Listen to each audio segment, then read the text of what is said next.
Hello అండి, welcome to my channel me Suma cooking. ఈరోజు మన ఛానల్లో రెసిపీ వచ్చేసి ఒక టేస్టీ స్నాక్ ఐటమ్ అండి. టీ టైంలో మటుకు ఇలా ప్రిపేర్ చేసుకొని టీ తాగుతూ ఇలా ప్రిపేర్ చేసుకున్న స్నాక్ తింటుంటే మటుకు చాలా రుచిగా ఉంటుంది. ఈ స్నాక్ వచ్చేసి మనం గార్లిక్తో ప్రిపేర్ చేసుకుంటామండి, వెల్లుల్లితోని. ఆ వెల్లుల్లి ఫ్లేవర్తో భలే రుచిగా అనిపిస్తుంది. ఇప్పుడు అది ఎలా ప్రిపేర్ చేసుకోవాలో చూద్దామా. దానికోసం ఫస్ట్ ఒక కప్పు వరకు వాటర్ని వేడి చేసుకొని ఒక గిన్నెలోకి వేసుకోవాలి. మరీ బాగా వేడి చేసుకోవాల్సిన అవసరం లేదండి, కొంచెం గోరువెచ్చగా చేసుకొని వేసుకోవాలి. ఇందులోకి వెల్లుల్లి రెబ్బలు ఒక 6 వరకు తీసుకొని వాటిని గ్రేట్ చేసుకొని ఆ తురుముని వేసేసుకోవాలి, వెల్లుల్లి తురుము. ఇందులోనే ఒక టేబుల్ స్పూన్ వరకు పంచదార, కొద్దిగా వంట సోడా, కొంచెం ఉప్పు వేసుకొని ఇవన్నింటినీ వాటర్లో చక్కగా కరిగిపోయే విధంగా స్పూన్తో కలుపుకోవాలి. టేస్ట్ మటుకు చాలా బాగుంటుంది, చాలా డిఫరెంట్గా ఉంటుందండి. చాలా సింపుల్గా కూడా ప్రిపేర్ చేసుకోవచ్చు. ఒక్కసారి తిని చూసారంటే పిల్లలైనా పెద్దవాళ్ళైనా మళ్ళీ మళ్ళీ కావాలని అడుగుతారు. ఇంకా ఇదంతా కరిగిపోయే విధంగా కలుపుకున్నాక దీంట్లోకి సన్నగా కట్ చేసుకున్న కొత్తిమీర కూడా వేసేసుకోండి. కాడలతో సహా కట్ చేసుకొని వేసేసుకోవాలి.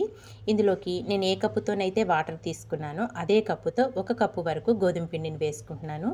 మీరు గోధుమ పిండి ప్లేస్లో మైదా పిండి అయినా యూజ్ చేసుకోవచ్చండి. ఇక్కడ వచ్చేసి నేను గోధుమ పిండి వేసుకొని ఉండలేం లేకుండా చక్కగా ఇలా సాఫ్ట్గా కలిపేసుకోవాలి.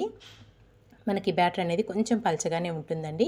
కరెక్ట్ కొలత ప్రకారం చేసుకోండి. ఒక కప్పు వాటర్కి ఒక కప్పు పిండి అయితే కరెక్ట్గా సరిపోతుంది. ఇదంతా ఇలా బాగా మిక్స్ చేసేసుకొని మూత పెట్టేసి ఒక 15 నిమిషాలు పక్కన పెట్టేసుకుందాము. ఒక 15 నిమిషాల తర్వాత అయితే మీకు చూపిస్తున్నానండి. పిండి అనేది చక్కగా నానింది, మనకి ఇలా బబుల్స్ లాగా రావాలి పిండి మీద. మళ్ళీ ఇదంతా ఒక్కసారి బాగా మిక్స్ చేసేసుకుందాము. ఇదంతా బాగా మిక్స్ చేసేసుకొని స్టవ్ పైన అయితే ఒక ప్యాన్ పెట్టేసుకొని కొద్దిగా బటర్ అనేది వేసేసుకోండి. మనం చేసుకునే స్నాక్ అనేది బటర్ అయినా లేకపోతే నెయ్యితో చేసుకున్నా చాలా టేస్టీగా ఉంటుందండి. మళ్ళీ కొద్దిగా బటర్ వేసుకొని చక్కగా బటర్ అంతా మెల్ట్ అయ్యేదాకా కరిగించేసుకోవాలి. తర్వాత మనం కలిపెట్టుకున్న పిండినంతా వేసేసుకోవాలి. మనం కలుపుకున్న పిండి మొత్తం ఒక్కసారిగా వేసేసుకోండి. మొత్తంగా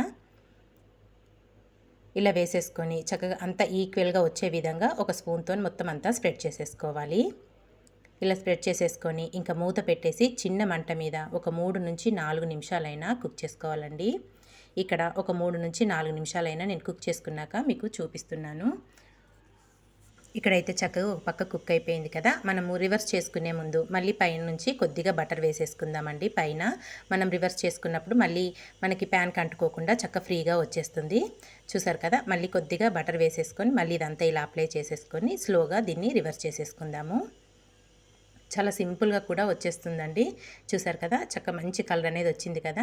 ఇంకో పక్క కూడా మళ్ళీ మూత పెట్టేసుకొని ఒక 2 నుంచి 3 నిమిషాలైనా చిన్న మంట మీదే కుక్ చేసుకోవాలండి. చక్క లోపల దాకా సాఫ్ట్గా కుక్ అవుతుంది. ఇక్కడ ఒక 3 నిమిషాల తర్వాత అయితే మీకు చూపిస్తున్నాను. 2 వైపులా మంచి కలర్ అనేది వచ్చింది, చక్క కుక్ అయిపోయిందండి. ఇంక ఇప్పుడు స్టవ్ ఆఫ్ చేసేసుకొని దీన్ని ఒక ప్లేట్లోకి అయితే తీసేసుకుందాము. ఇక్కడ ఒక ప్లేట్లోకి అయితే తీసేసుకొని ఇంకా చిన్న చిన్న పీసులాగా కట్ చేసి పిల్లలకైతే ఇచ్చేసేయండి. చాలా టేస్టీగా ఉందని అయితే తింటారు. మనం ఇందులో వెల్లుల్లి వేసుకున్నాం, అలాగే కొంచెం పంచదార కూడా వేసుకున్నాం, కొత్తిమీర కూడా వేసుకున్నాం కదా. టేస్ట్ అనేది చాలా డిఫరెంట్గా చాలా బాగుంటుందండి. ఆ గార్లిక్ ఫ్లేవర్ కానీ ఆ పంచదార స్వీట్నెస్ కానీ భలే రుచిగా ఉంటుంది. ఒక్కసారి మీరు ట్రై చేశారంటే మీకైతే తప్పకుండా నచ్చుతుందండి. మరి గార్లిక్తో చేసుకున్న ఈ స్నాక్ ఐటెం అనేది మీకు నచ్చిందా? నచ్చితే మీరు కూడా తప్పకుండా ఒక్కసారి ఈ విధంగా ట్రై చేయండి. ట్రై చేశాక మీకు ఎలా వచ్చిందో ఒక చిన్న కామెంట్ చేసేయండి friends. Thank you for watching. Bye bye.